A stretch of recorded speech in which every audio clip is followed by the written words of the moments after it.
خوش آمدید۔ آج ہم ایک ایسے ماخذ کا جائزہ لے رہے ہیں جو مغربی ثقافت، صنفی تعلقات اور معاشرتی اقدار پر ایک بہت ہی تنقیدی نظریہ پیش کرتا ہے۔ آئیے دیکھتے ہیں کہ مصنف کے دلائل کیا ہیں اور وہ ان نتائج پر کیسے پہنچتے ہیں۔ تو مصنف اپنے تجزیے کا آغاز ایک بہت بڑے اور سچ پوچھیں تو ایک چونکا دینے والے دعوے سے کرتے ہیں۔ ان کے مطابق مغربی معاشرہ ایک گہرے اور سنگین معاشرتی بحران کا شکار ہے اور اس کی جڑیں اس کی بنیادی اقدار میں پیوست ہیں۔ مصنف کی جو پوری دلیل ہے نا، وہ اسی ایک بہت ہی طاقتور بیان کے گرد گھومتی ہے۔ مطلب ان کا ماننا یہ ہے کہ حقوق نسواں کی تحریک بھلے اس کے ارادے کتنی ہی نیک کیوں نہ ہوں، اسی نے مغربی معاشرے کو جانے انجانے میں نقصان پہنچایا ہے۔ اب یہ بہت ہی بڑا دعویٰ ہے، تو چلیں دیکھتے ہیں کہ مصنف اس کو جسٹیفائی کیسے کرتے ہیں۔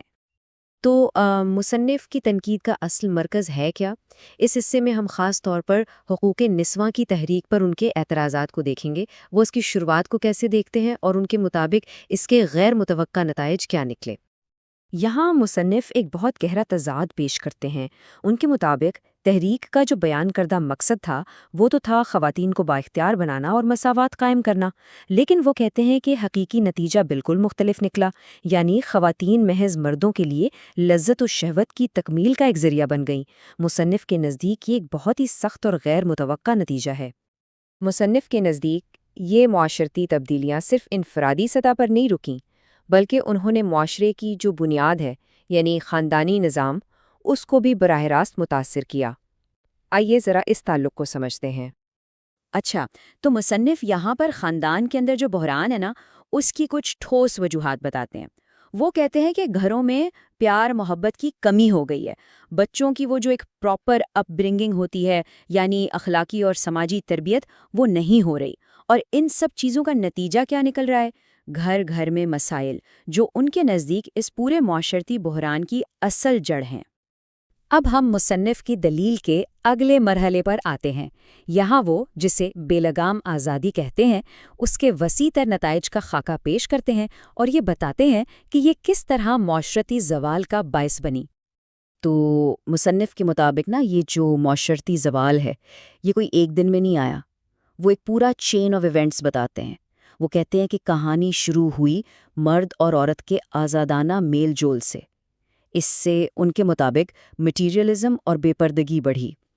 اس کے بعد اگلا قدم تھا جنسی آزادی کا عام ہو جانا، اور ان سب کا کلائمیکس ایک ایسا معاشرہ جو تباہی کے بالکل کنارے پہ کھڑا ہے۔ مصنف کے مطابق اس بے لگام آزادی کے جو ٹھوس نتائج ہیں وہ معاشرے میں ہر جگہ نظر آتے ہیں۔ فضول خرچی کا بڑھنا، عوامی مقامات پر بے پردگی، جنسی آزادی کی انتہا اور مجموعی طور پر برائیوں کا عام ہو جانا۔ ان تمام دلائل کو اکٹھا کرنے کے بعد اب ہم مصنف کے حتمی فیصلے پر پہنچتے ہیں۔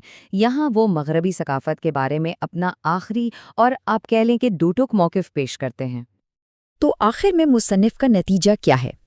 ان کا مایوس کن تجزیہ یہ ہے کہ جن مسائل کا ہم نے ذکر کیا ہے وہ سب مل کر مغربی تہذیب کو مکمل تباہی کے دہانے پر لے آئے ہیں۔ یہ اقتباس مصنف کے حتمی مطالبے کو بالکل واضح کر دیتا ہے۔ وہ صرف تنقید نہیں کر رہے بلکہ احتساب کا مطالبہ کر رہے ہیں۔ ان کے خیال میں مغربی ثقافت کو اس ظلم و ستم کے لیے ذمہ دار ٹھہرایا جانا چاہیے جو اس نے پیدا کیا ہے۔ اور یہیں پر ہم اس تجزیے کو ختم کرتے ہیں ایک بہت بڑے سوال کے ساتھ جو مصنف کے موقف سے ابھرتا ہے۔ کیا ایک ثقافت کو دوسری پر اس طرح کا فیصلہ سنانے کا حق حاصل ہے؟ یہ ایک ایسا سوال ہے جو ہمیں ان دلائل پر مزید غور کرنے کی دعوت دیتا ہے۔